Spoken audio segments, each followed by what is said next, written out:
ఇంకా వాళ్ళు సిగ్గు లేకుండా రోడ్డు మీద మాట్లాడుతూ ఉంటారు. అందుకే ఆ రోజు చెప్పా, ఎన్నికల కంటే ముందు చెత్త ప్రభుత్వం అని. చెత్త మీద పన్నేశారు గాని చెత్త మాత్రం తొలగించలేదు.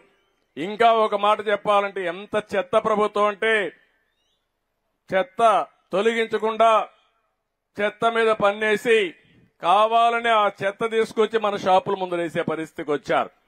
అందుకే ఈ రోజు అనౌన్స్ చేస్తున్నా, ఎక్కడ కూడా చెత్త మీద పన్నేయడానికి వీలు లేదు, రద్దు చేస్తున్నాం.